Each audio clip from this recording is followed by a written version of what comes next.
Hey, how's it going? Mike here, back again with another episode of the Usagi Podjimbo podcast. I'm your host as always, and this is a podcast all about the Usagi Yojimbo comic book series.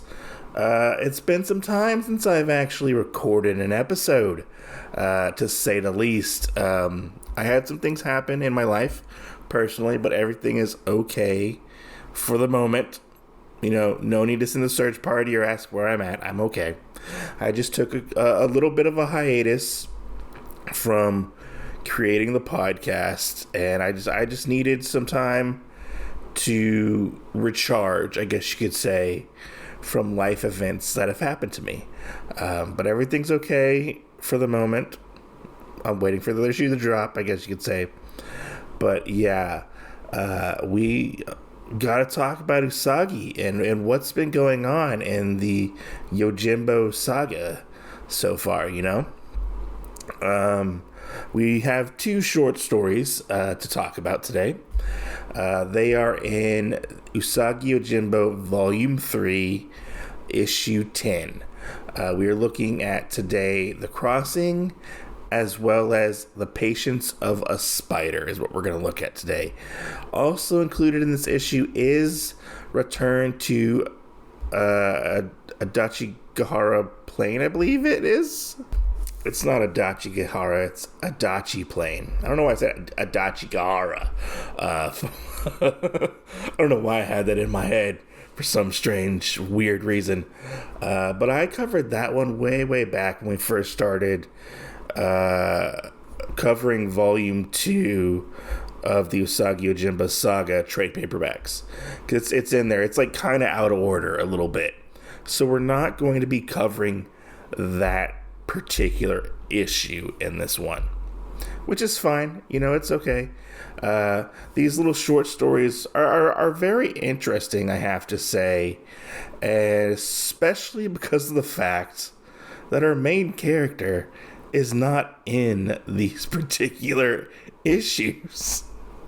Well, he's in the Adachi Plain issue, but he's not in these two particular stories in the issue, which I find to be very interesting, an interesting thing to do within the Usagi worlds, because I believe, correct me if I'm wrong, we've only ever had one other story that didn't feature Usagi, and that was the mongrel story.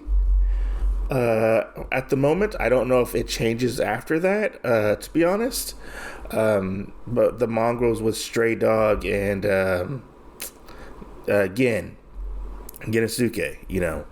But please correct me if I'm wrong, down in the comments or on my Facebook page, or whatnot, or in the Spotify comments, or whatever, Apple Podcasts, you know. Whatever platform you listen to, preferably Apple Podcasts or Spotify, because that's what I check when people leave stuff for me.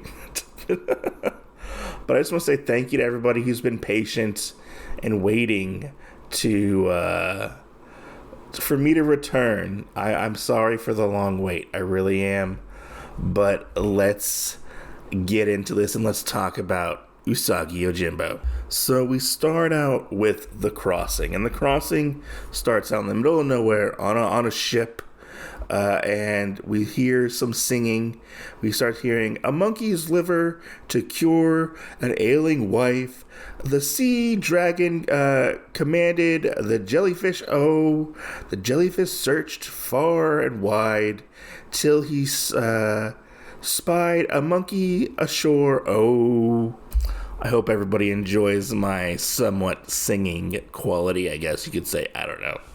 It goes on and it says, "Oh, said the jellyfish to Mr. Monkey, come and visit our domain. Oh, you'll feast on ripe melons all day and sleep in a big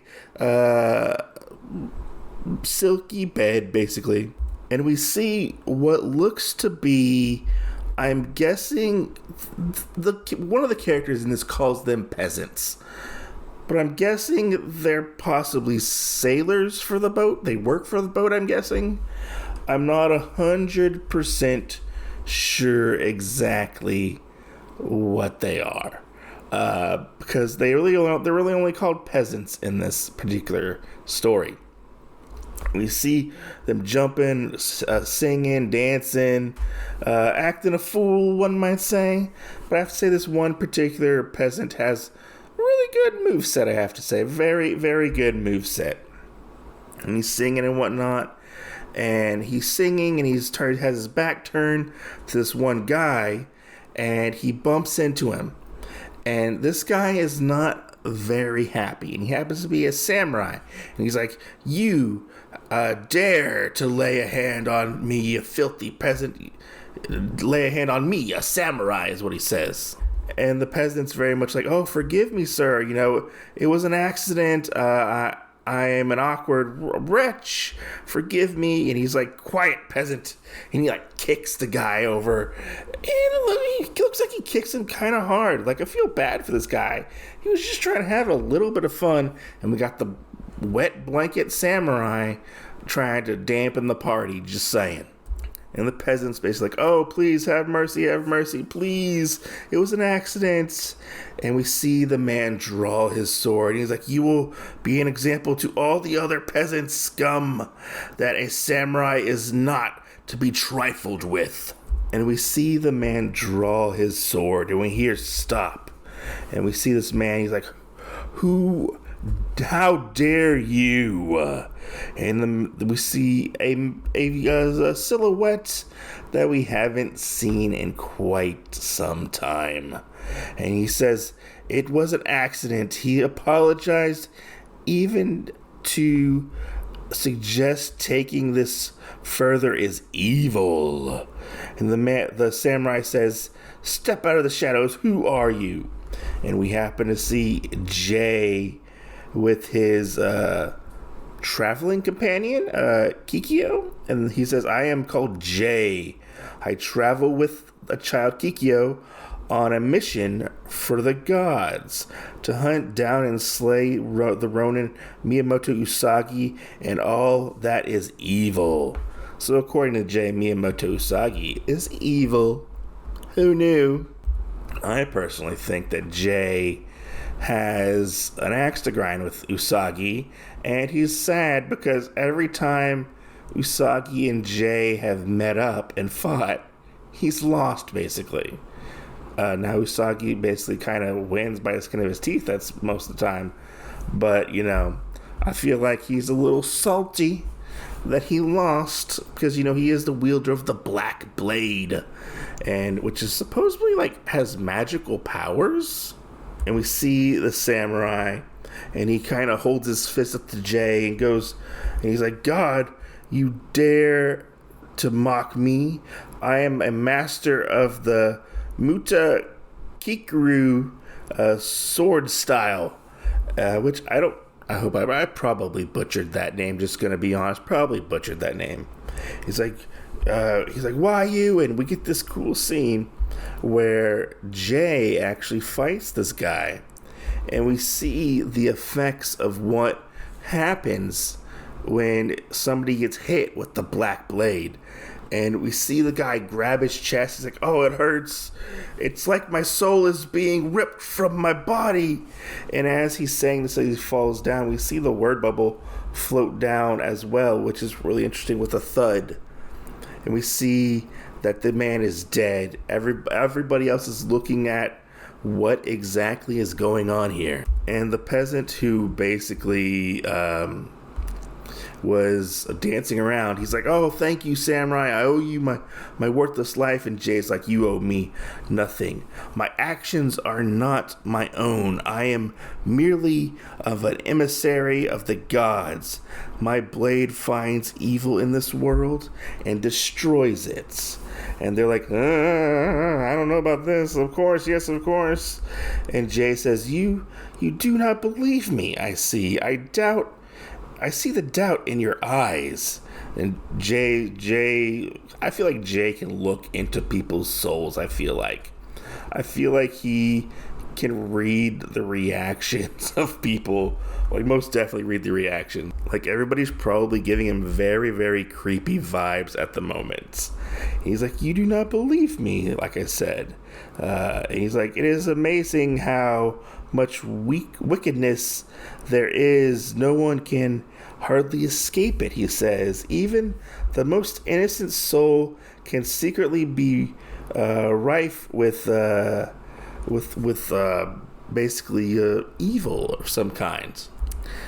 It is a nigh impossible task, he says, to eradicate sin, but my work will be completed once I slay the long-eared Ronin. Meanwhile, he says, I must content myself with even lesser evil I have encountered. And they're like, oh, it's about time. We see a man waiting at the docks. He's like, oh, it's about time. You've got here. Everyone else has already gone home. You know, it's been forever. Toss me a line. And somebody tosses him a line. He's like, oh, you're more than 2 hours late. What's going on? You know, I don't know what's going on, you know. And we see Jay and Kikyo getting off the boat, and he's like, oh, thank you for traveling with us, you know, we apologize for the delay, stuff like that, please travel with us again. And he's like, hey, what's keeping everyone else? Come on, like, we gotta go home. And he's like, hello, where are you? He ends up going on the boat, and he goes to light a lantern because a lantern has gone out. He's like, I have to do this everything on myself. And he starts to get mad at people that nobody's doing their job. And we see that everybody on the boat is dead. And that's where this story ends. This particular story was really interesting, I feel like. And the fact that Usagi's not even in it. He's not even in the next story either. But we get to see other aspects of this world when Usagi's not even in it, and we'll touch about that later as well. And seeing Jay out in I don't want to say society, but in public, Jay is out, and yes, he is a mass murderer, but he did technically do some good because he helped somebody, but then he technically just killed everybody else. So, Jay has some messed up morals, I feel like, in some aspects. But it was fun to see, like, because we've seen Jay a bit in the Viper story. He showed up as well, but seeing him sporadically through the story, and obviously we're going to get to like a certain point where Jay and Usagi are going to be coming head to head again, but seeing his path of travel versus Usagi's the path that he's traveling at the moment is really interesting to see, and this story was a lot of fun for a short story. Moving along, we are now looking at the Patience of the Spider, and this goes back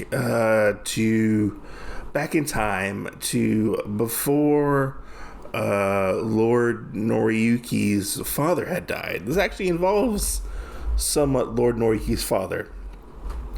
And we start out with a very long paragraph. The close of the 16th century was known as the Age of Wars, as warlords fought over one another for land and power. Rebellions were not uncommon, and so it was in the Geishu province as Lord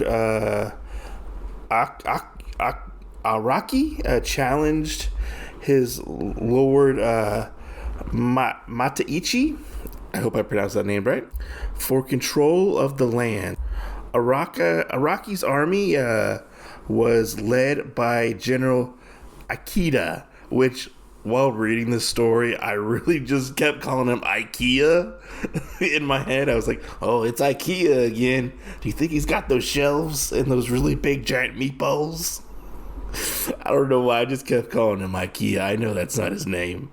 Ikeda, hero of the 100 battles. Ikeda was a warrior and a brilliant tactician, but even he did not realize what it truly meant to have the patience of a spider. So as I'm reading that, the battle is actually raging and going on. We see Ikeda and his men fighting Lord Mataichi's army. His army has swarmed over them like ants, apparently. We hear one of the men go, General Ikeda, the castle has fallen. Your cousin, Lord Araki, has taken his own life. The tide is against us. We must flee or face the humiliation of capture. And we actually see 3 of them actually get away. We see Ikeda get away. We see Jubei get away, which is one of the men in Ikeda's army. I said Ikea. I know I did. As well as the 3rd man, Kuroda. One of the men says, "We must die with our lord," and and Ikeda says, "You fool, death would be meaningless. It is life that will allow us revenge against Matachi." And we see them running away and fighting. They're very weak and on the verge of death almost, I feel like. Three of the warriors, these 3, they end up actually several hours later in a war-ravaged land, is what it says. And one of them says, "General, we must stop before General Ikeda's wounds kill him." And they end up finding like an abandoned hut, and they get in there and they tend to Ikeda's wounds. And Ikeda's like, "We will rise again, but we must bid our time and wait for the right opportunity for years if we must." And one of them's like, "Yeah, this is the best I can do for your leg at the moment, Lord Ikeda, but we gotta do what we gotta do." And so they end up coming up with a plan. Ikeda does, and they're like, we basically there's basically probably a reward out for our heads. Jubei and I will hide out here. No one will suspect a lonely farmer being General Ikeda. And he talks. Jubei says, "What about your leg?" And he's like, "Oh, your leg's." He's like, "Oh, my leg is stiff, but I should heal over time," and stuff like that. Because Jubei tells him, "Oh, General, you must rest," and stuff like that. What Ikeda does is basically he's going to hunker down and hide out and wait, I'm guessing, for the right time. And he's like, "Kuroda, what you are going to do is you are going to be our eyes and our ears in the Geishu province, in the Geishu capital, basically. And when the time is right to challenge the accursed Matachi, you will return to us," basically. Be like, "Hey, it's time. We're going to do this. Let's go. Let's go claim our rightful land and our rightful power. That it's ours. That's what we're going to do." And so Kuroda basically bids them farewell. And this is where things get really, really interesting in this story, I feel like. After Kuroda leaves, we see Ikeda. He's looking at a spider in a web. And he's like, the spider is so patient. It patiently waits, abiding its time for the right opportunity. Then it strikes. I must be as the spider, he says. And so they begin to wait, the long wait, as one might say. Then days, weeks, months spent in planning strategies and the fantasies of victory over his hated enemy, Matachi. And so what they end up doing, basically, is they sold off their armor, what little they had, basically, to basically buy tools for tending the land and stuff like that. The land fought them until they managed to actually improve it and improve an irrigation system and stuff like that, and they felt more victorious and stuff like that. And we see them tilling the land and like making an irrigation system and stuff like that. Their nights were spent not in hiding weapons, but in mending tools. So they replaced their weapons with tools, gardening tools. But alas, the first winter, Jubei came down with a fever, His master, Ikeda, tried to help him, but to no avail. Jubei ended up perishing, and Ikeda at one point goes to visit Jubei's grave, and this is a very sad part because you realize that Jubei was basically his only friend at this point, because it's been months and years basically at this point, I'm guessing, or like at least like a year or two, I want to say.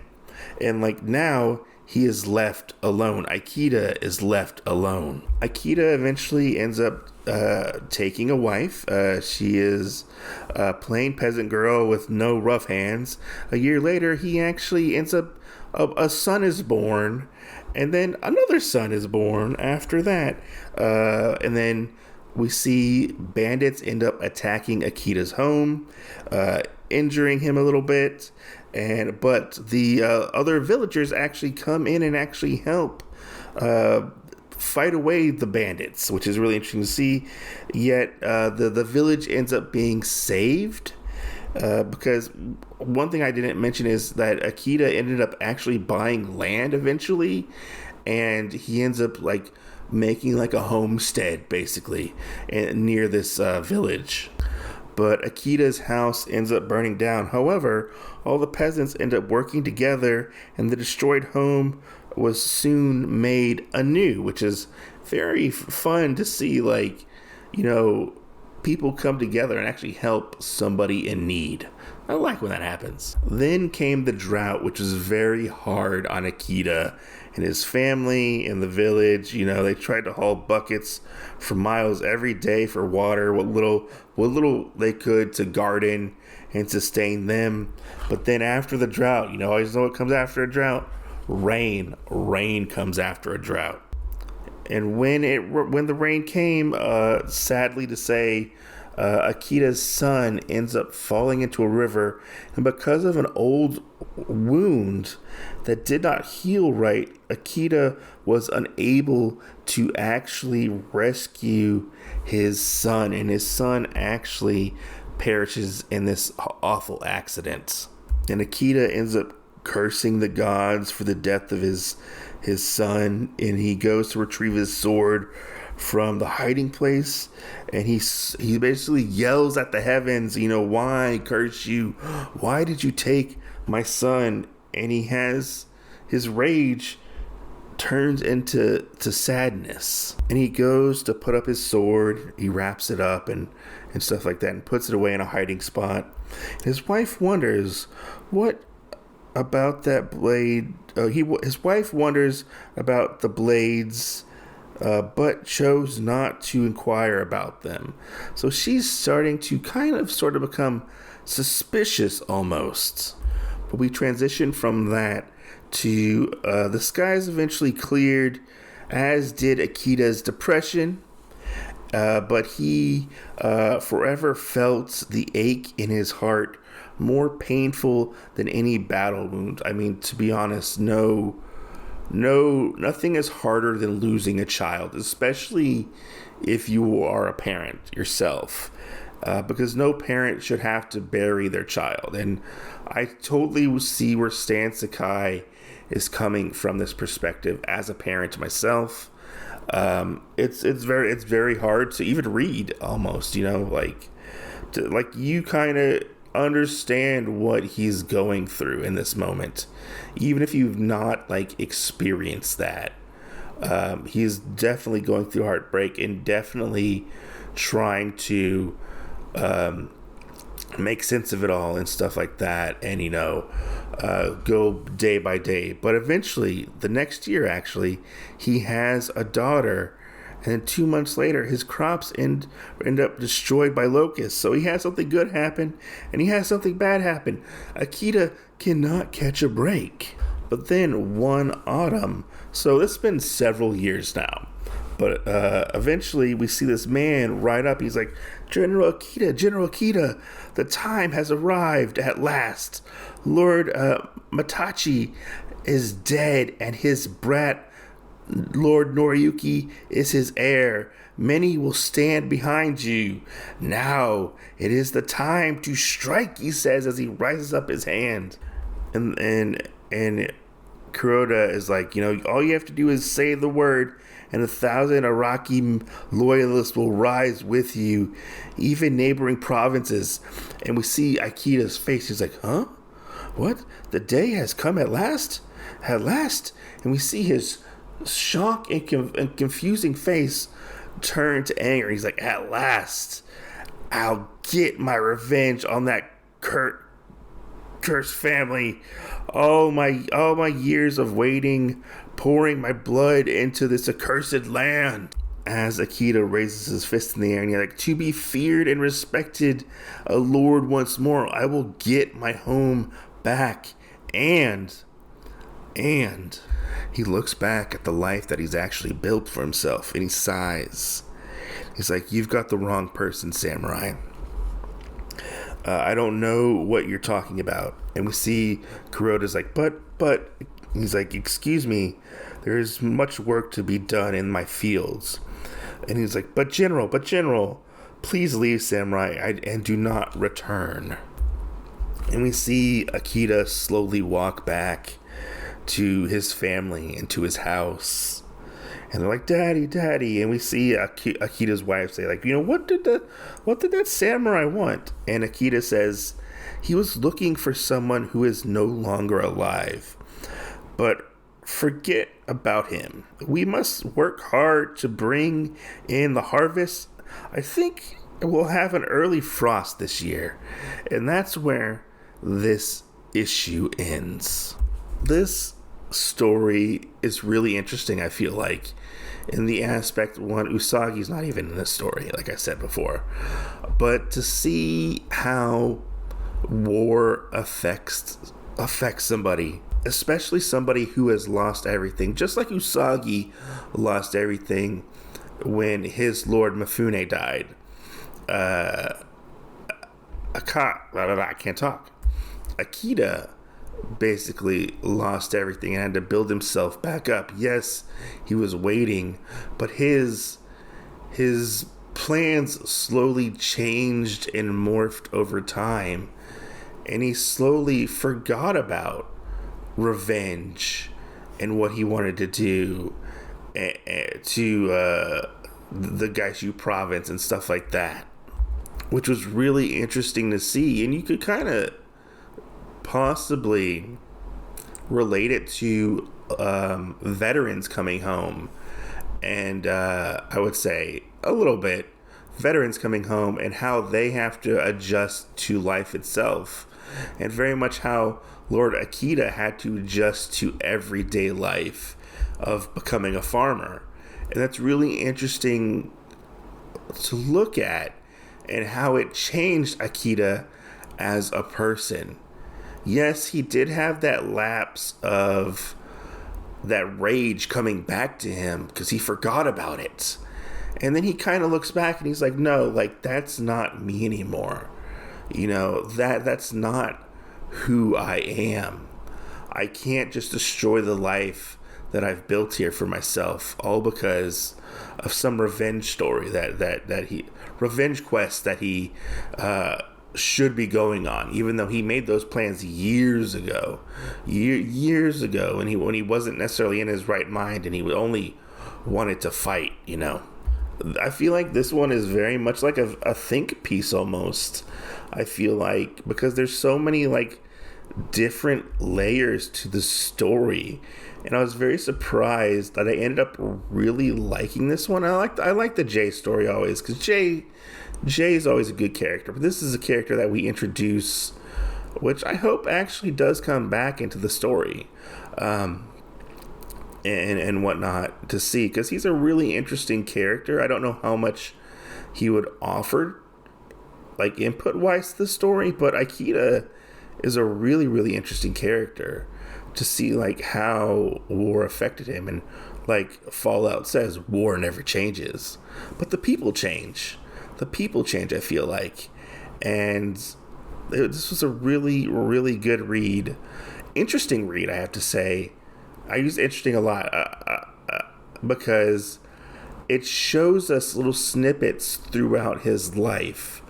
And we're basically getting one panel with text above it of saying, like, oh, they sold their weapons for tools. They mended their tools instead of mending their weapons, stuff like that. The drought came. He had a daughter. He had a wife, without going into too much detail, but giving us the exact amount we need to fill in the blanks ourselves.